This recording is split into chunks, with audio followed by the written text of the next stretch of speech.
I'm not going to say a single word about the Tennessee Titans record against the Indianapolis Colts because I was a punter, and there's no reason for me to talk about that.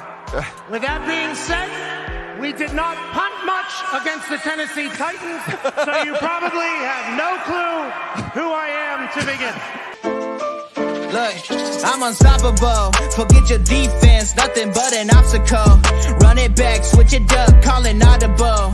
Serving up them Hail Marys till the game over with the showstopper. So hot, you gotta blow on it. I said I'll huff and I'll puff, then I'll pass to my left while I'm looking to my right. Hit him right in the chest. It be looking like magic. Better give me the throne. I ain't talking about Patrick, but I rep my home. I'm never at the end of my zone. I'm bad to the bone. Eating up these pig skins like they chicharrones, and you a douche cabron. Mira at the mirror on the wall. I'm the greatest of them all. They gon' put me in the hall. Your name is only written in a bathroom stall. Quit your stalling and make a play. My drive too long. Pop the clutch, I don't pump the brakes.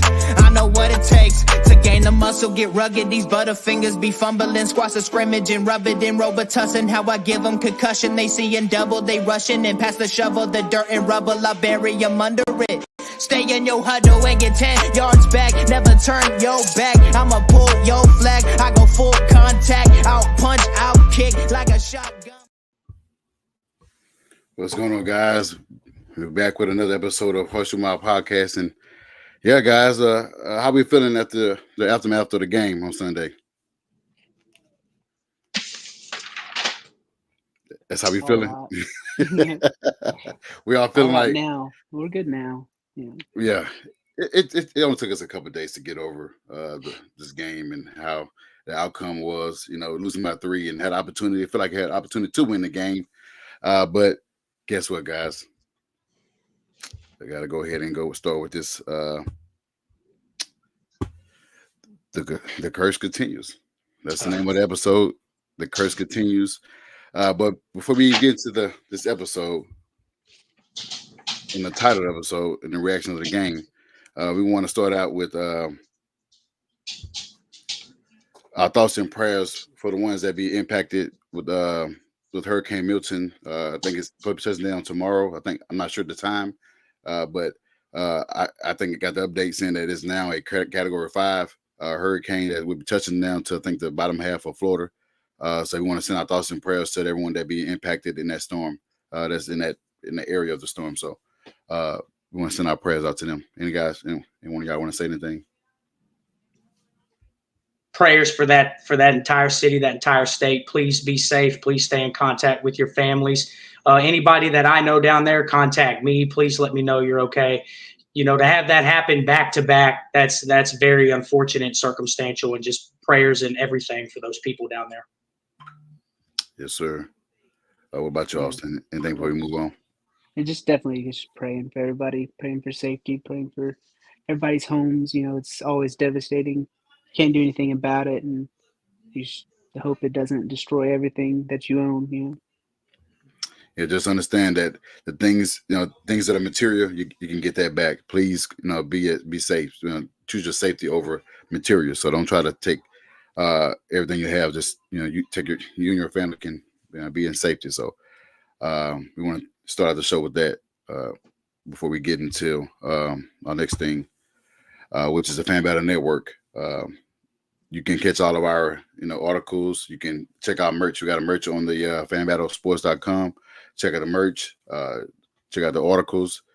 Past episodes you can go back and look at where we had our great takes and not so great takes. We had our sad faces. We had we was all excited, pumped up on those episodes. So go check that out. Like I said, plug it in at www.fanbattle.com, sports.com. But yeah, guys, it's Sunday was one of those, where I feel like it's 10th year in a row where we cannot win in Jacksonville against a team that was reeling. It was 0-4, but they felt like they had the confidence of beating us in Jacksonville, and they rightfully so because we haven't done it yet, and we had to prove it that we can. Sunday, it looked like we could have proved it. I think we went down like 18 points or something like that, and kind of came back and made it a game. It's still, they won by a field goal to close it out. But we're gonna go ahead and get into some of our banners or topics for the episode. But before we do that, our right guard, I think it's announced the same day. I think it's announced after the game on Sunday that he was out. I think he was fibula that he broke. I think so. He broke it. I think they say he'll stand back. He'll stay behind in Florida to have his surgery, which he did. And I think today we got the news that it was successful. So, what are your thoughts on him being out for the season, and what could it impact our offensive line with him being out, and who will replace him? Yeah, it definitely sucks losing offensive linemen. They've been playing good all year. He's really stepped up this year where we thought right guard might be a position of need, and he filled the role pretty well. And then Dalton Tucker filled in to finish the game. I've heard maybe people might try to want Tanner, the backup center, to fill in the role if Ryan Kelly's healthy, but I'm not 100% sure who's going to do it. Yeah, we'll know more about that. For as practice goes, we'll know about that tomorrow when they start our practice. So we'll know. Go ahead, Ron. Oh, yeah, no, I was just going to say it's a tough loss. Will Fries, he's been very good up front this season. We've had one of the best offensive lines. And, you could look at it right now. He's one of the more underrated reasons why it is as a complete of a unit as it is. But as much as I don't like Chris Ballard right now, that's a unit that he's always been pretty good at keeping tight, and we've moved guys around and done what we needed to do. So, that's probably the one position on our entire team where I'm comfortable with the next man up mentality. Yes, like you said, having him, we didn't, years ago we didn't know who was going to be our right tackle. We lost, was it Reed? We lost Mark Gowinski. We lost a couple guys that we thought could have stayed. And since then, they've added guys in their position, like Will Fries in their position to hold that down alongside of Braden Smith, which has been good. So this is going to be a tough loss. Hopefully, Dalton Tucker can fill in that position as he did in the minimum snaps Sunday. Hopefully, he's able to man that position and moving forward. Mm-hmm. Another topic that we got, another piece of information we got, was it Sunday or Monday it happened? Yeah. We got wind of our cornerback that is on face of a meme right now. Well, not face, his body is on a meme for trying to tackle Brian Thomas Jr. on Sunday, and was not successful. He was flying in the air, but we got wind of this guy being cut from the team on Monday. Dallas Flowers was released from the Colts. For already bad secondary, for him to be released, what you got to think about that? Go ahead, Ron. I'm glad to see some accountability for poor play out there at that position. But it's really heartbreaking when you think about what would actually happen to address it. We'll probably just get another Dallas Flowers guy to go out there and play on the outside. It's really heartbreaking. I don't want to be hard on the kid because he plays hard. You could see the effort there. He wants to make that play. He's just not talented enough to catch a guy like Brian Thomas in open space. He's just not. And we'll get into all that extra sauce later. But, I feel sorry for the guy. I know he's a hard worker. But we have to find something. Anything could be better than what we have out there right now. Yeah, he's one of the guys that Chris Ballard said we like. And another guy that Chris Ballard cut. And he's not filling those holes. Like, we keep cutting people, and we're not, like, we got Samuel Womack, which was a good pickup. But other than that, we're not filling the holes. People are getting hurt, and we're not filling the holes. People are getting cut, and we're not filling the holes. Like, I agree. I like the accountability. I'm glad we're taking accountability. And it does suck for Dallas because before his injury, he was looking good for us.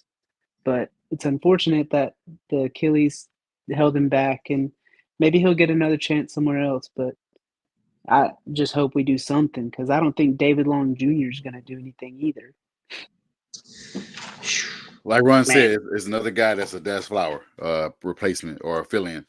That's what we did when other guys were down, and he came in and stepped up and made some plays then. And that was when all the fan base was like, "Hey guys, we got Dallas Flower. He's going to be our next cornerback, not lockdown, but next cornerback that's going to hold down that position until we get a cornerback, which we didn't get with this previous draft in the top couple rounds. I think we got him in later rounds. But to both of you guys' point, Ballard said in his press conference is that the reason why he did not address that position because he believed in Dallas Flowers and him coming off that injury.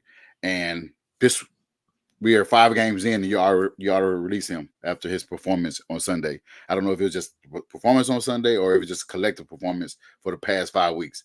But nevertheless, he said that he believed in this guy, and the reason why he didn't make a move for like a Snead. Not saying they're not equal. Clearly, they're not equal. But he didn't make a move for Snead. He didn't pick up Xavier Howard. He didn't re-sign Gilly Locke, Stephon Gilmore. He didn't do anything other than re-sign the guys that he had on the team. Like I know you guys have said he's been running back with the same squads, and sometimes that can hurt us. It has hurt us in certain positions. But I want to address some of these comments before we move on to the next segment. Sean said hello, guys, along with Teresa. Thank y'all for being supportive as always. Every Tuesday, you guys are always in the comments, wishing us, the best of luck. Even sometimes the teams don't give us that opportunity. But you always, you guys are always in the comments supporting us, and we appreciate that. I know Sean said, I understand it, but we need it. We need him. I didn't understand that. We need cornerbacks. We need him to be good. That if he's not good, no, we don't need him. We have enough poor players in the secondary. No, we don't need a guy who can't cover or tackle in space. No, we don't. If he cannot do that, no, we do not need him. I'm sorry, Dallas Flowers, but no. He said, our defense isn't really good anywhere.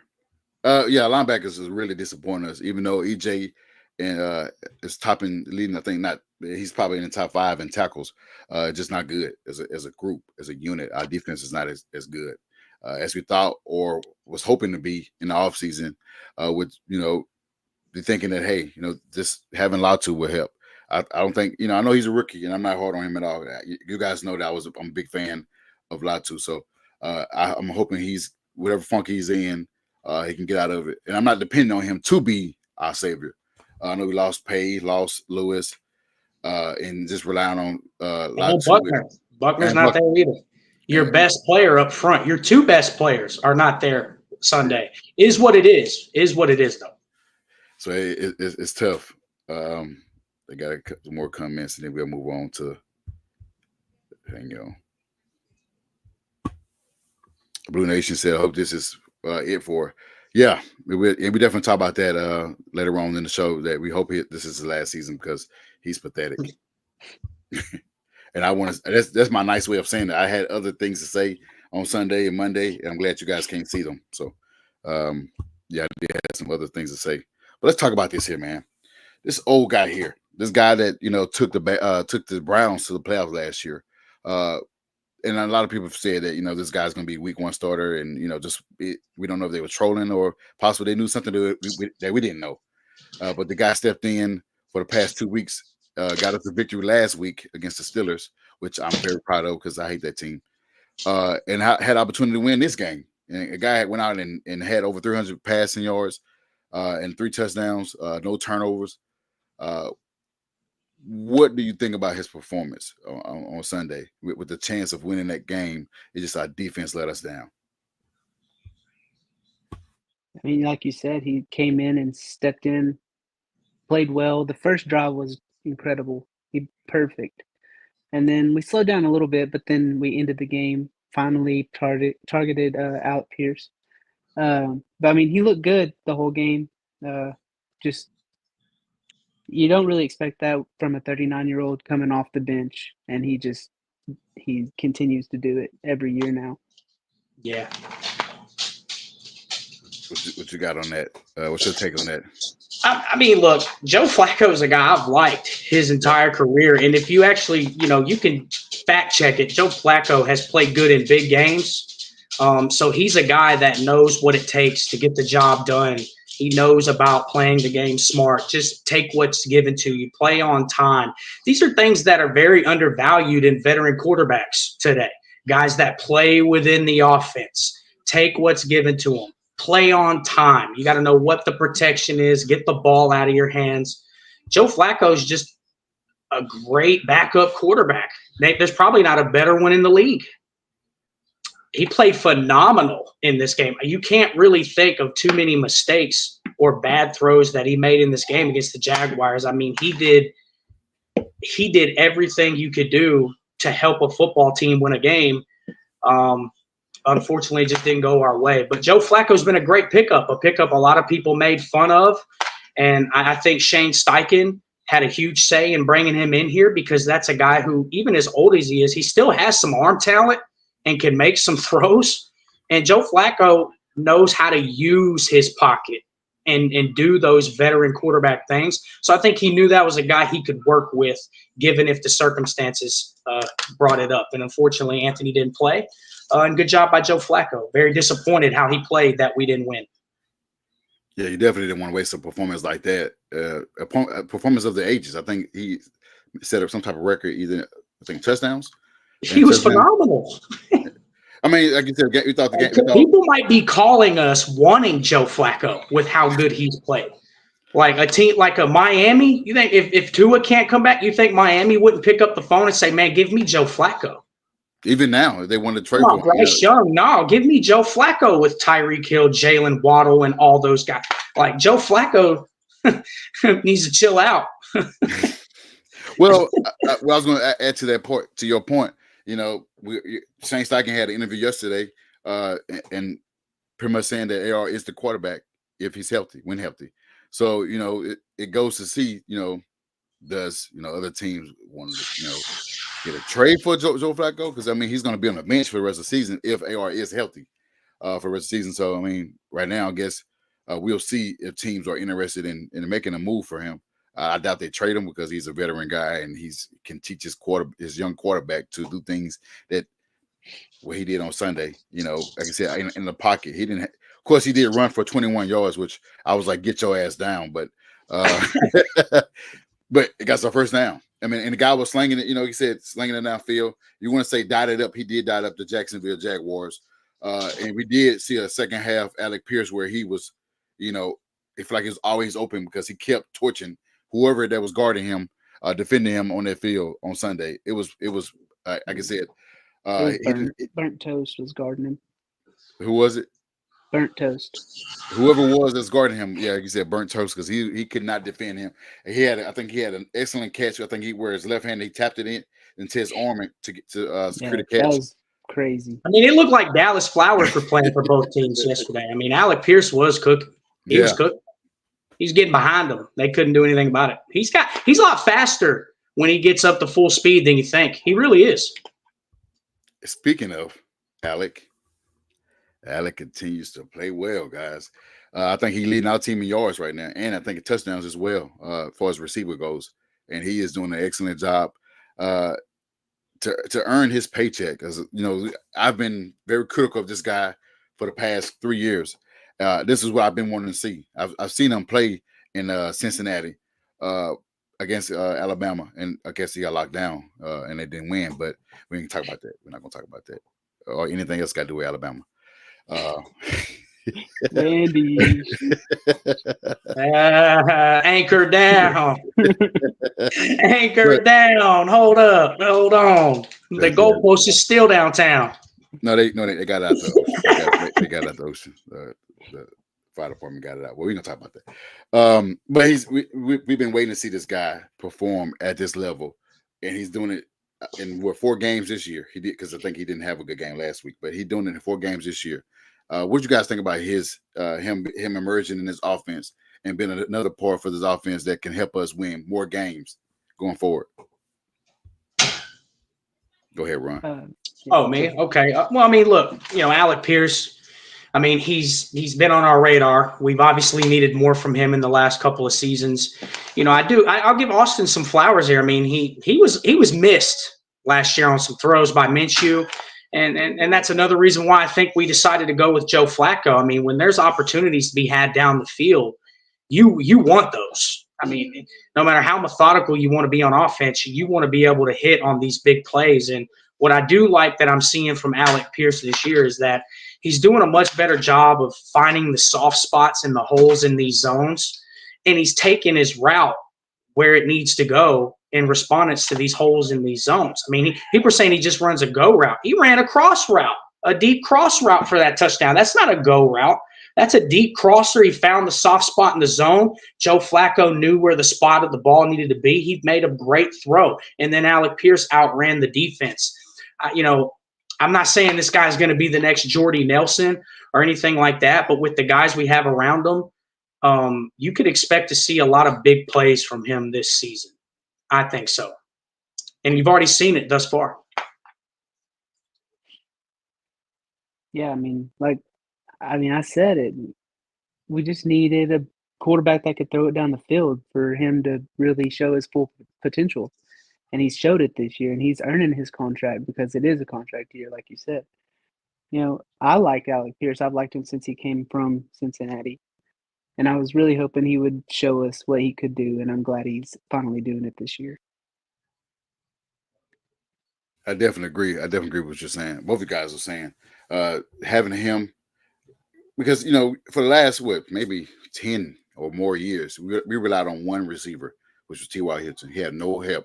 We got receivers and Dante Moncrief, Baum. You had other. I don't want to list. I can't even list the other ones because they're. We have. I think Dorsett. No, he left beforehand. But we had other receivers that did not pan out. We got one that was from Carolina. I think he's a tight end now. I can't remember his name. But he played. Funches? Yeah, Funches. Funches, Zach Pascal, Desmond Patton. I mean, our receiving core used to be the undrafted free agent room of our team. Thanks to Chris Ballard, it used to be that way. He has addressed it. I'll give him that. Yeah. But it used to be a lot of guys like that shuffled out of our receiving core. And neither of them pan out. We had Deion Kane we drafted from Clemson. That didn't work out. Like you said, Reese Fountain, who was supposed to be a developmental receiver, that didn't work out because he was at a bad school. We just missed out on a lot of receivers, and then we started getting a trend of them with, Josh Downs, with Michael Pittman Jr., with Alec Pierce and A.D. Mitchell. I mean, we're doing the right things now. We're doing what we're supposed to do, and building on our young core. Get into some comments. Chris said, yo, what's up, Chris? Yo, what's up, Chris? What's up, GOAT? We actually played a good game. Our defense, definitely sucked. Yeah, no doubt. Coach defense ranked after 5 weeks. Third on in rushing defense. Yeah, anybody can tell you that. 29th in passing. Yeah, terrible. 31st in yards a lot per attempt. It's not sustainable at all. Something got to change. It definitely got to change, man. I mean, we definitely tired of seeing the same thing. We thought this unit would be a lot better this year, and it's not playing up to the part that we thought it would be. Not lockdown, not top 5, but at least top 15. And it's not even close right now. It's 31 in pass in rush defense and yards per attempt, and then 29th in pass yards. So it's definitely disappointing to see this unit playing the way they played with them adding, keeping. And again, our GM decided to keep Gus Bradley when they picked up this head coach. They said, "Hey, we want you to keep Gus Bradley and his staff," and that's what they did. So we're paying for it now. Let's see. 300 passing yards to 3 different quarterbacks in 3 weeks is awful. Yes. It was. Won't happen again this week, though. Trevor Lawrence. Yeah. Let's hope not. Trevor Lawrence. You had rookie Caleb Williams, and then who else was it? The bust Justin Fields.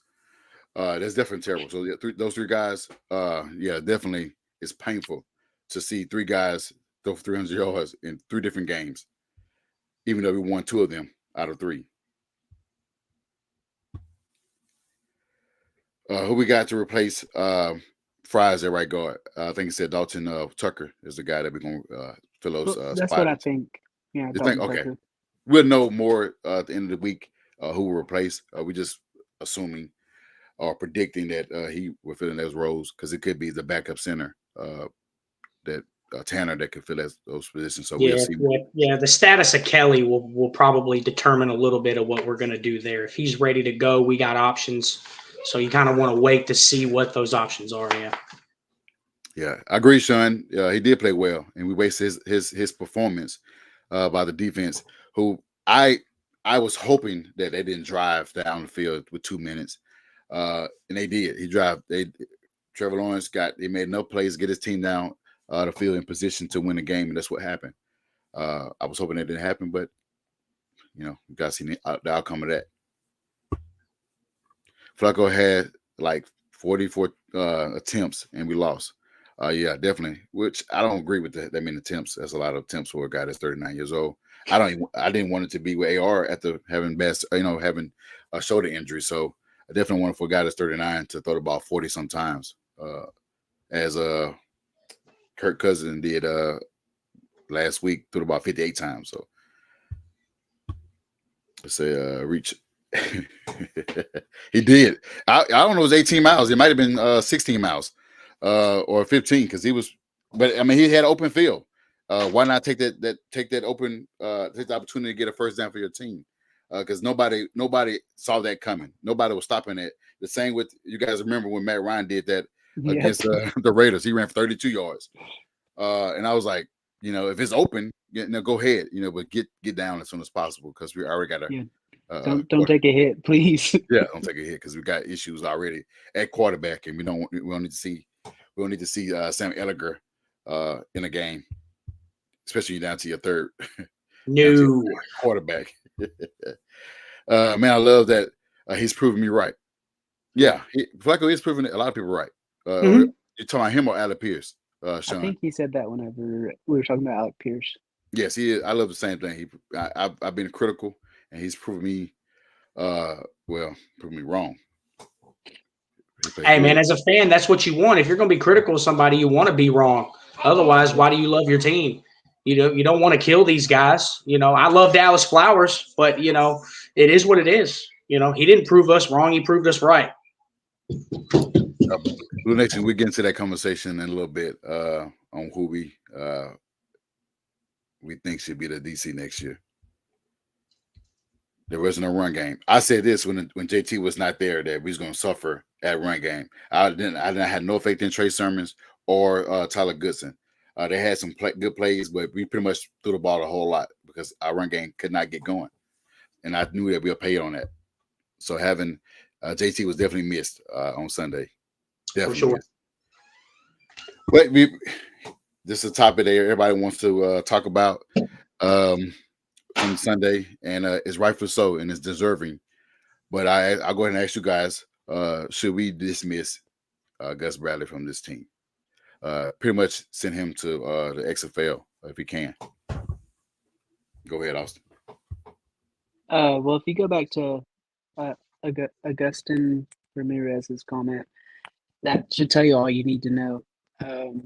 If you have a defense that's consistently doing bad, the person over that defense should be held accountable, just like Dallas Flowers was. I think he should have been fired before this season, but definitely should be now. I agree. With like you said, with those numbers and where we ranked in defense, this don't tell you that we can win games on defense. And we all know defense does win championships. We'll win games and championships, but this is not a recipe for neither. But go ahead, Ron, on your take on that. I know you had some notes you want to talk about. Oh yeah, man. I mean, can I have the floor, please, gentlemen? Please, because this is, I love our fans, and I love facts. So I've done some research here. And all you got to do is, just look at everything in a full picture story here. Let me say, all those stats, all those defensive rankings, those are facts. Yes, they are. They are what they are. Gus Bradley needs to own them. You can always do a better job. But I want to bring some facts that the media and, the boneheads who run their other little fan pages on Twitter, and the facts that they're not telling. Let me give you guys some facts. So I left our defensive line out of the equation because I think when they're healthy, the adequate players and resources are there. They're there. If they're healthy, they're there. Chris Ballard came into the season and said that it's not a talent issue. It's a continuity issue. They need to play. Okay, here we go. Here are the facts, guys. EJ Speed is a 5th-round pick. He's in his 6th season. Not his 2nd, not his 3rd. He's in his 6th. Zaire Franklin is a 7th-round pick. He's in his 7th season. Not his 2nd, not his 3rd. He's in his 7th season. Jalen Carlisle, he plays in our base defense. He gets a pass. He's a rookie, but he is a 5th-round pick. David Long was a 3rd-round pick in 2019 by the Rams. He was cut, and we signed him off someone's practice squad. Is that correct? He was cut by the Rams, though.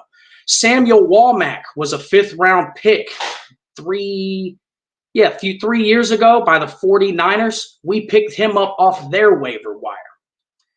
Kenny Moore, undrafted or not, he was a good player. He's in his 8th season. Kind of hard to be the best nickel in the league as you get older. You got a lot of space to cover. Chris Lamons, y'all even know who that is? He's an undrafted player. He's also in his 4th season. Jalen Jones, who you guys like a lot. I don't think he's too shabby. 7th-round pick. Yeah, he's in his 2nd season. But he did give up 4 catches with 2 pass defenses yesterday, but he also gave up 99 yards on those 4 catches right there. Julian Blackman, 3rd-round pick. We like Blackman. But, I thought he'd be better. He's in his 5th season, not his 2nd. Not his 3rd. He's in his 5th season. Nick Cross, probably the best bright spot on our entire back end, is in his 3rd season. He's a 3rd-round pick. Okay. Trevor Denbo, another undrafted free agent.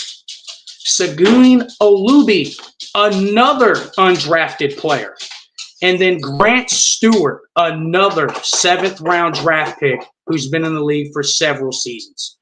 So when Chris Ballard comes into the season and says it's not a lack of talent, it's a continuity issue, he's a liar.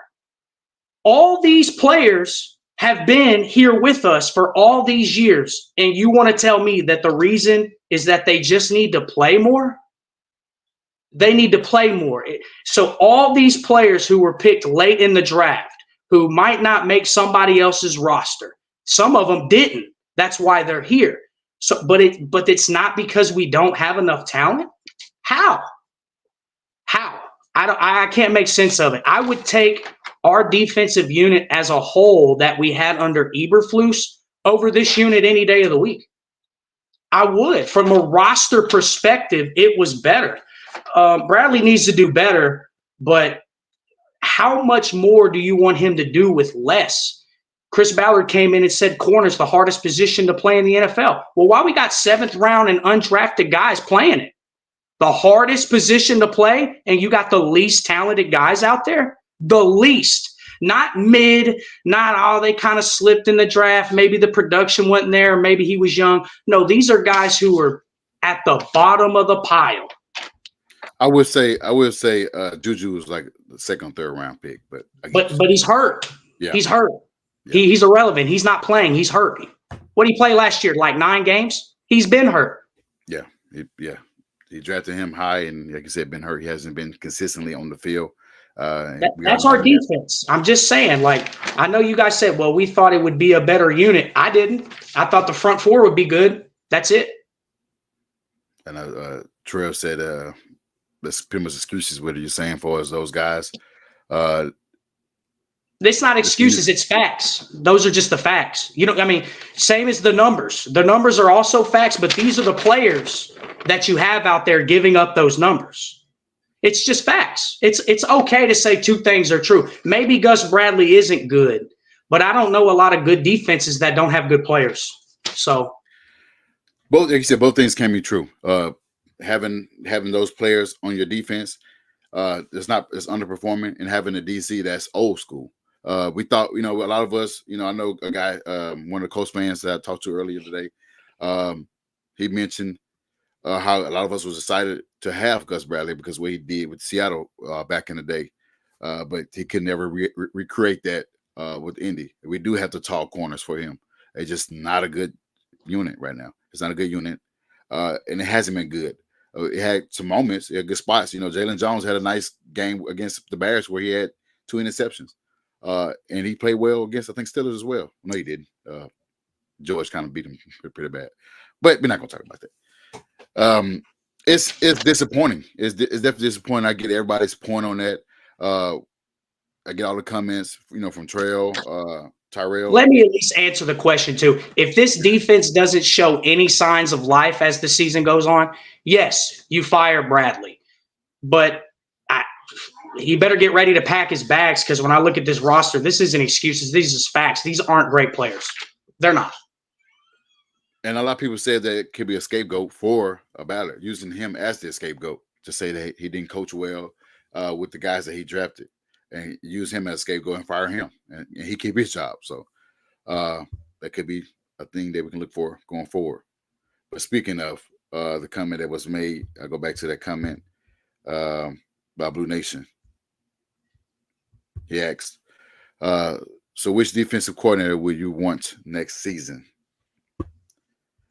To bring to that point, should Colts add Robert Saleh to the staff with potential being promoted to DC next year? With potential, not saying that he's going to be the DC right now, but being on the staff, maybe a consultant, whatever, with the potential of being the DC next year. What you guys think? Go ahead. Me? I think, yeah. I mean, if we have the chance to get him, we should. I think he's a good coach. I think he's a better defensive coordinator than he is a head coach. So him taking a lesser role and being a coach under Shane Steichen, I think would be good for him and Shane Steichen. So if we get the chance to get him, I say do it.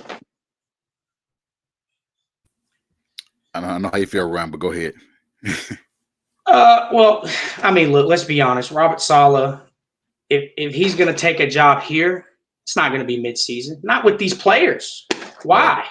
If you're Robert Saleh and you look at these players, I know fans love their team, but the truth is when fans love their team, they really overvalue their players sometimes. It's just true. We love them. I love them too. It's okay, but at the end of the day, like, I'm Robert Saleh, and I like to run cover 3 and quarters. I want to come here and have Zaire Franklin and EJ Speed. Did you guys know that the average grade, and this is at any point for any coverage player, is in pass coverage is 60? Zaire Franklin and EJ Speed have been below average, not just this year, their entire career. Like, if the best defensive coordinators, yes, they're good, but they still have good players. They still have good players, guys. I love our front 4, but that's just one good unit to a defense that has 3 levels to it. I would love Robert Saleh, but why would he want to come here if Chris Ballard is going to give him this? Hey, Robert, come take all these Joes and all these Jimmies and all these McDingleberries, and let's make them all pro players and pro bowlers. And every year we can run it back, and the Colts are going to be AFC South champions. This is the Kool-Aid. Like, this is Ballard. Like, Bradley can go, but when this is what you give your defense of coordinator, and then you come into the press conference talking about, well, yeah, I really like Flowers. I was relying on them, and, everything was about, circumstantial availability. Chris Ballard, man, come on, man. Nobody who would want to take a job here with this defense, with these players, if you're not going to give them anything. I can answer that question. Anybody that's unemployed. Anybody unemployed. I mean, it's cliche, but when you don't have a job, I mean, you kind of take what's given to you, the opportunity. Okay, but you want Gus Bradley to be unemployed, so that would mean the unemployed defensive coordinators are the worst ones. So you want the ones that don't have a job? Yes. Anything that's better than Gus Bradley, I definitely would take that opportunity, because, I mean, just look at it from a standpoint of, yeah, I agree with you saying, for us, you got to have the talent to be, to coach what Robert is. He's a great, defense He's a good coordinator. coach, good defensive coordinator. Would love Robert Saleh. If we go that route, would love him. It's not about him for me. It's not about a knock on him. I get it. It's the talent.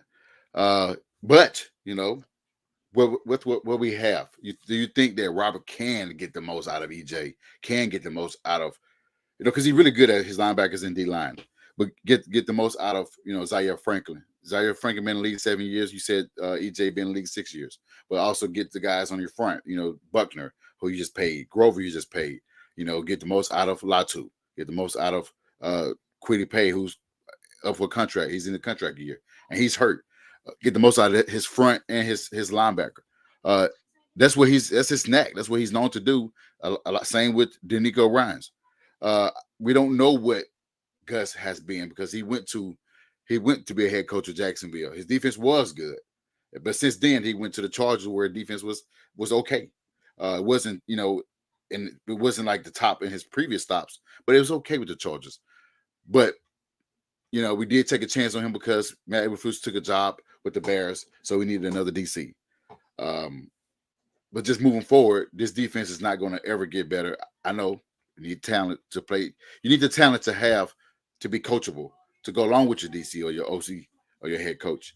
But this guy has not been good in a very long time. Even with you had Darius Leonard, he didn't have and Zaire starting. They even cut Darius Leonard because he didn't. Because he wasn't good anymore. It wasn't because Gus Bradley had him. He wasn't good. He wasn't a good fit. He wasn't good. Well, it wasn't a good fit. He wasn't good, but he wasn't a good fit in the defense. You also got to look at Gus Bradley's defense is just outdated. It just is. It's everybody is killing us because our defense.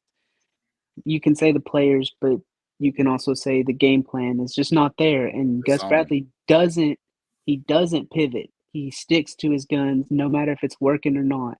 And that's what's killing him. Because he doesn't blitz a lot. If he did, it's in moments. But in that last drive that Trevor Lawrence had, he did blitz some, but he got beat. Trevor Lawrence. You know why? Because the players. It's nuance to this though, guys. Yeah. Like if you want to blitz a lot, you need to have guys who can hold up on the outside. Do you trust Dallas Flowers and Jalen Jones to do that? I don't. It's a double-edged sword. We can go back and forth all day, and I get it. It's not going to hurt me to see Bradley go. But, man, can we get accountability across the board? Because, like you said, could Saleh get the most out of these players? I think the most has already been gotten out of a handful of these players. And it's time to stop acting like these guys who are getting older in their 5th, 6th, and 7th, and 8th seasons are about to blow up and be something that they're not. I agree. Sean said a bunch of late rounders except D-line. I agree. That's facts. Thank you for acknowledging that. That is true. These guys were not heavily scouted, heavily talented. The best thing about most of them was they had a great RAC score, and Ballard loves that. And other Sean said they better figure it out quick because Big Q and Braden aren't getting any younger. This next draft, they better get some defense talent. I agree. We should got a cornerback, but I take Latu. Sean said if we didn't have a defense coordinator right now, our defense can't really get much worse. I mean, you're right. I mean, can't get You're worse. right. I mean, that's true. But next, we're gonna go ahead and get into the reaction to the game before we do our predictions on the next game coming up against the Titans. Real quick, go over your reactions on this game. We talked about Adler Pierce, talked about Joe Flacco, we talked about the defense. But I'm sure there's some good to go along with that bad that we talked about. Go ahead, Ron. Yeah, I mean, look, this is the same old show. When we go to Jacksonville, it's like rewatching and binge watching Baywatch. It's just really bad. And we can't do it anymore. You can't put any blame on Shane. Great job by the offense. No one's going to want to hear me say it, but, give the Jags credit, man. They had their backs up against the wall. And Doug Peterson called out his players. I mean, did anybody see him in the press conference a week ago? I mean, we can't go out and make the plays for you. You know what I'm saying? But you can talk about me as a coach, but it's a two-way street. the Jags are a talented team. Don't know why they started as bad as they are, but still felt like we could have won this game and we should have won this game. It's not like nothing is not Gus Bradley's fault. I thought he could have blitzed a little more too, even though we got beat. At least you're trying something, to try to, force a turnover, get a 3 and out, something. And, I know it's tough, but give credit to the offensive line. They did a good job for Flacco. Alec Pierce made a lot of big plays. This defense, man, regardless of what we do, fire them, whatever we do, can we please get some better players? Please. There's not a defense in the league that doesn't have good players at every level.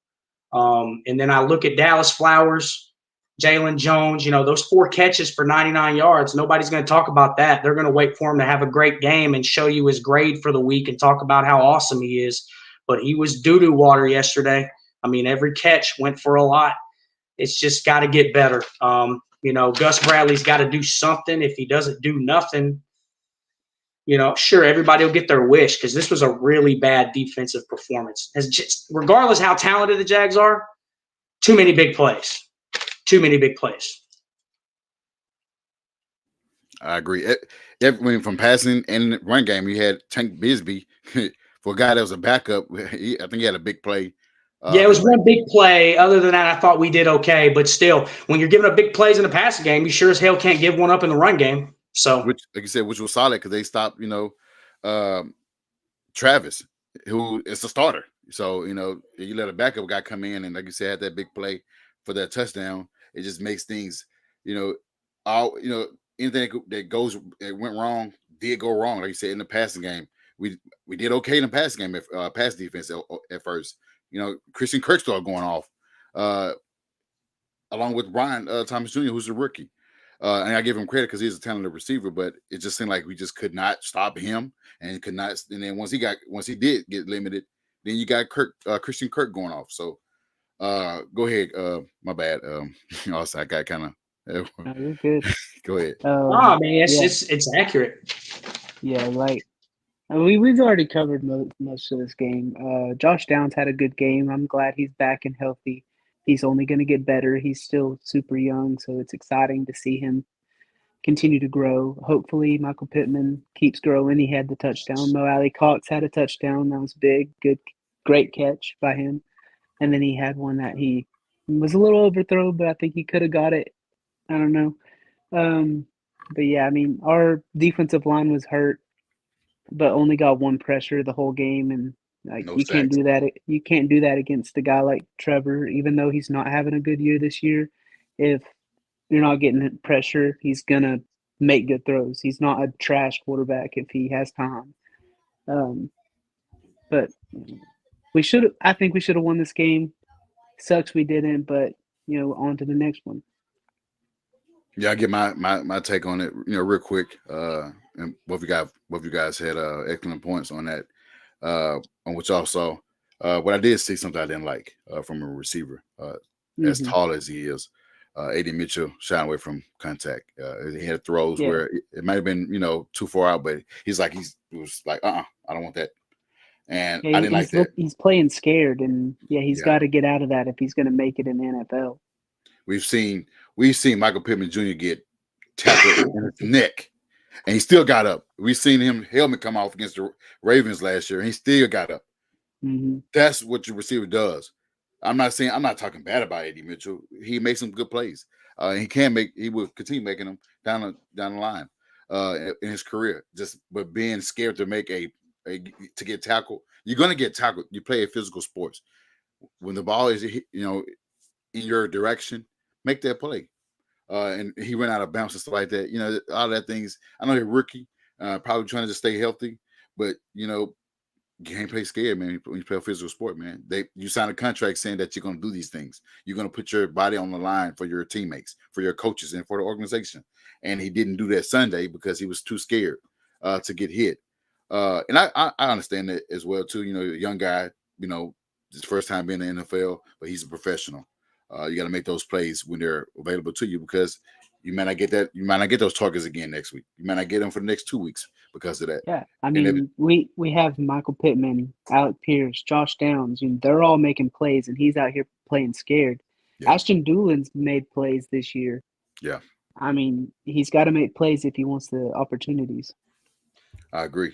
But I didn't like that. Our run game, was not as consistent. We did see tight end play from Moelle Cox, who's big. We haven't seen him pretty much all week. I mean, all year, or not all week, all year.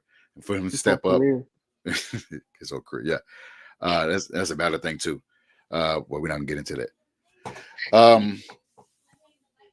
And then, like I said, I mean, receivers, offense was everything. Offense was great. To go toe to toe. You think, usually when we down like that, Jacksonville won a game. But Flacco's like, nope, we're not done. I'm gonna keep slanging it until the game is over. And he did that. Put us in position to tie the game. And it's just our defense let us down. And it can't happen when you put a performance like that where this guy is 39 years old, taking 4 sacks, getting pressured a lot by Tavon Walker and Josh Allen Hines, who is both are talented. You allowed him to get hit a lot of times, and he's getting back up and making plays to Alec Pierce, to Michael Pittman, to Josh Downs. You cannot waste that with your defense doing that and letting us down and losing a game on a field goal. Defense gave up 37 points, almost 40 points on Sunday, which cannot happen. But nevertheless, we're gonna move on to the next week, and we got another division opponent, and we got another road game. But I'm getting to this. Getting into these comments. Too many everything. Yeah. Eddie Mitchell caught that. He did. He caught one, but the others I seen him just was afraid to make a play where the ball was in his reach and he moved his hand and allowed the cornerback to either deflect it or whatever it was. But he seemed scared. He is scared, Sean. Yeah. Mr. Train myself to not be outside. He's the reason Steichen is 11 for 11 as our head coach.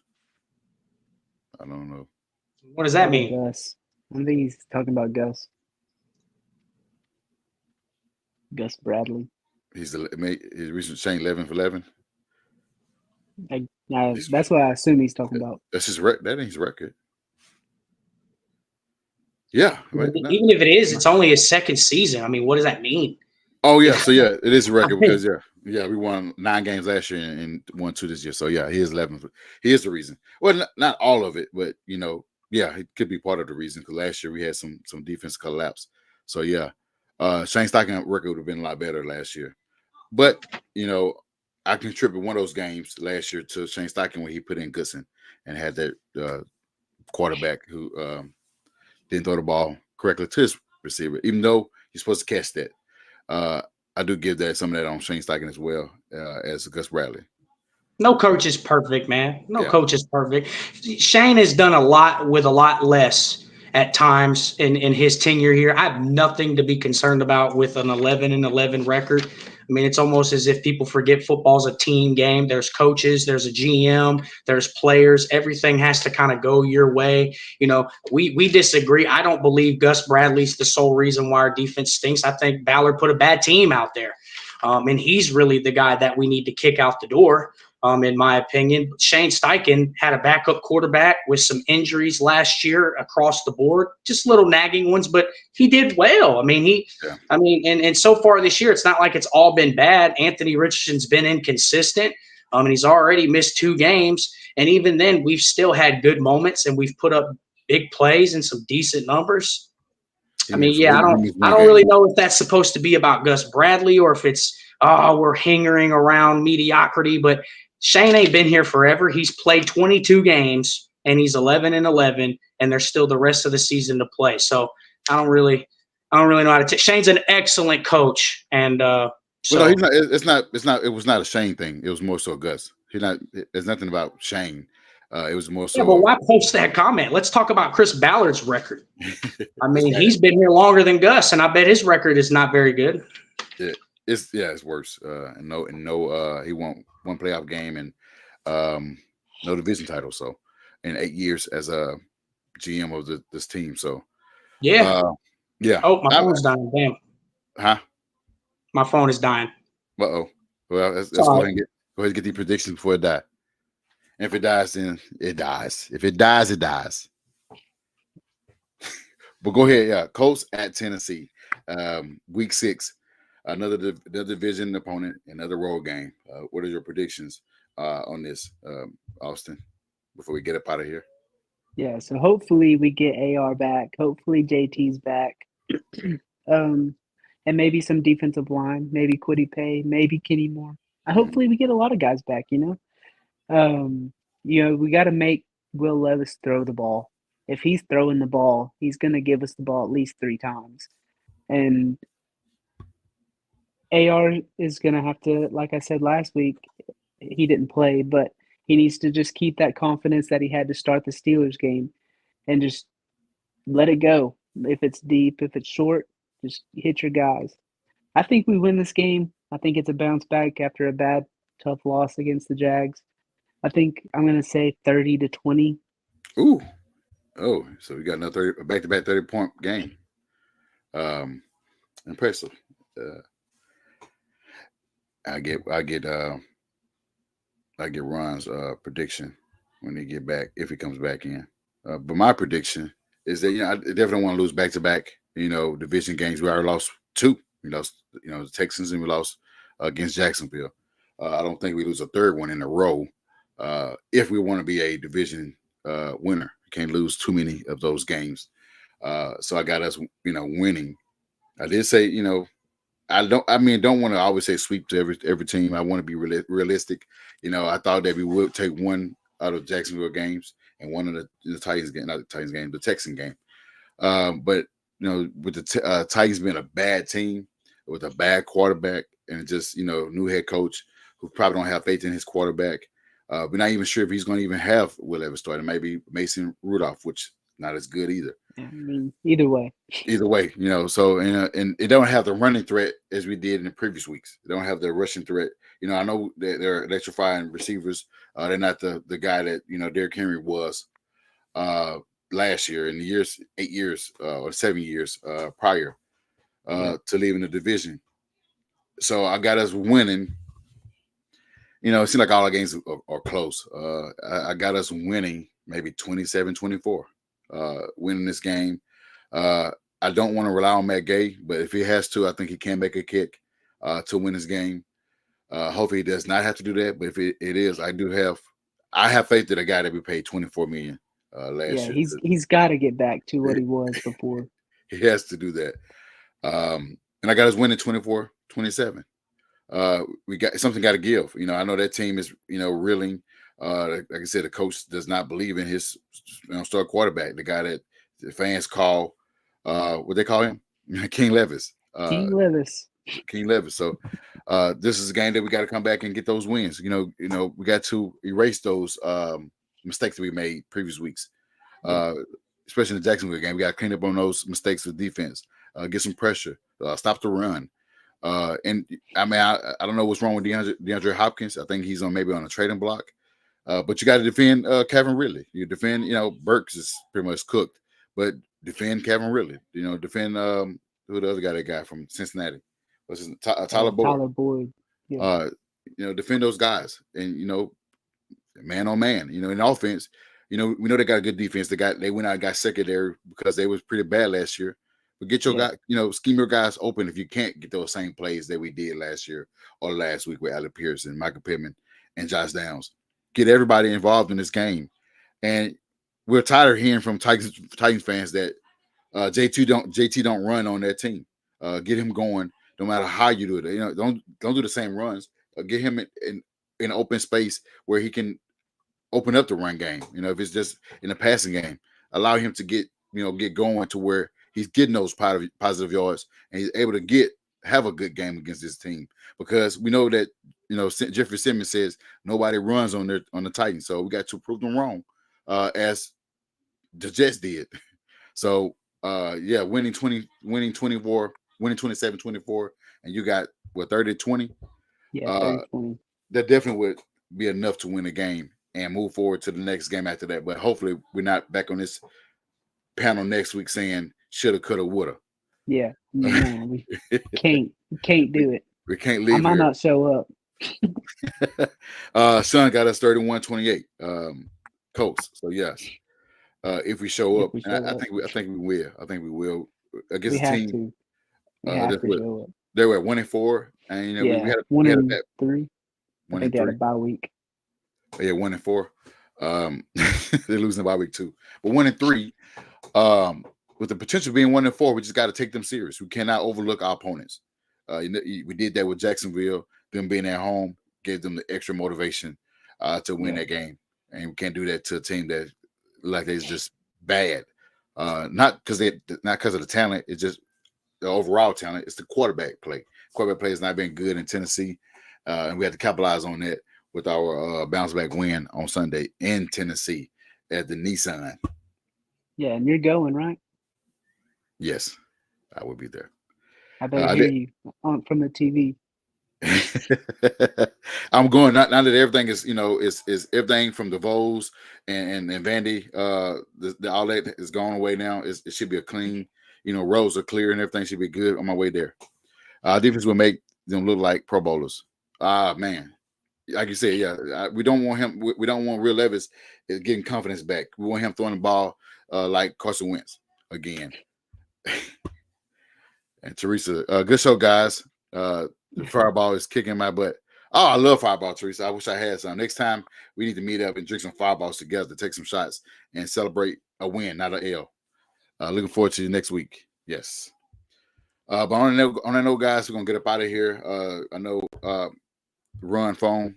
He lost. He said his battery was.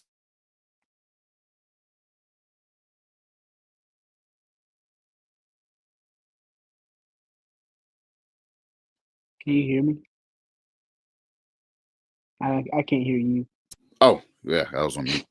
I was on mute. Did Teresa hear me? Yeah, I heard everything up until you finished that statement to Teresa. Okay. Yeah, hopefully we get a win when we're drinking those Fireballs and celebrating. But on that note, we're gonna get up out of here, guys, and we'll be here next week, hopefully with the victory. But where can they find you, Austin? Yeah, you can find me on Twitter at CookieAustin2. Yes, sir. You can find me on Twitter at Who Is Y'all Senior, and here hosting the show, this great show every Tuesday at 8:30 Central Time and 9:30 Eastern Time. And you can follow us on all our social medias.